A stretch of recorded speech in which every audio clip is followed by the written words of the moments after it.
इकडे बघ, माझ्या डोळ्यात बघ. तू का असा कासावीस झाला आहेस? तुझ्या रात्रीची झोप उडाली आहे, मनात विचारांचं काहूर माजलने आणि तुला वाटतंय की आता सगळं संपलं. उगाच का भीतोसी? भ्याय हे पाळू दे हे शब्द आज मी केवळ तुझ्यासाठीच उच्चारत आहे. तू ज्या संकटांच्या सावलीत उभा आहेस, ती संकट तुझ्या प्रारब्धाचा भाग असतील, पण त्या संकटातून तुला सुखरूप बाहेर काढणं हा माझ्या कर्तव्याचा भाग आहे. तू विनाकारण का घाबरतोयस?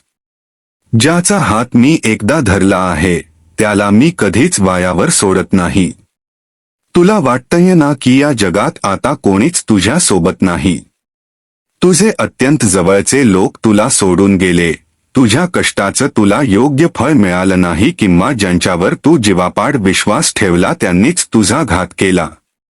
पण एक गोष्ट कधीच विसरू नकोस, जेव्हा जगाचे सर्व दरवाजे तुझ्यासाठी बंद होतात, तेव्हाच माझ्या कृपेचे महाद्वार तुझ्यासाठी उघडलेले असते.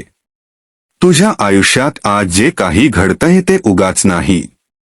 तुझ्या कल्याणासाठीच मी काही जुन्या गोष्टी तुझ्यापासून हिरावून घेतल्या आहेत, जेणेकरून मी तुला त्यापेक्षाही श्रेष्ठ आणि भव्य काहीतरी देऊ शकेन. आता तुझे डोळे पुस आणि पूर्ण श्रद्धेने माझ्या चरणी नतमस्तक हो. हे बघ बाळा, समुद्र कितीही अथांग आणि विशाल असला तरी तो कधीच आपली मर्यादा ओलांडू शकत नाही. तसंच तुझं दुःख कितीही डोंगरा एवढं असलं तरी ते माझ्या अफाट कृपेच्या पलीकडे कधीच जाऊ शकत नाही. तू फक्त तुझे प्रयत्न प्रामाणिक ठेव आणि तुझ्या आयुष्याची ही दोरी पूर्णपणे माझ्यावर सोडून दे.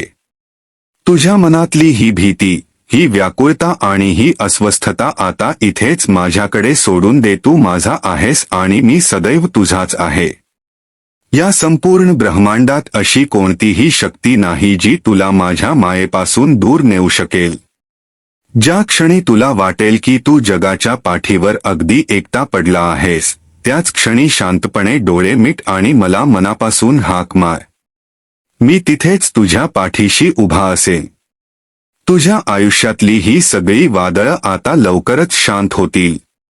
प्रकाशाचा एक नवीन आणि दैदिप्यमान किरण तुझ्या दारी नक्की येईल. फक्त माझ्यावर अढळ श्रद्धा ठेव आणि थोडा काळ संयम राख. मी तुला तुझ्या कष्टाची प्रचिती दिल्याशिवाय राहणार नाही. उठ आता, चेहऱ्यावर प्रसन्न हास्य आण, कारण घाबरण्याचं आता कोणच कारण उरलेलं नाही. भिवू नकोस, मी तुझ्या पाठीशी आहे. श्री स्वामी समर्थ.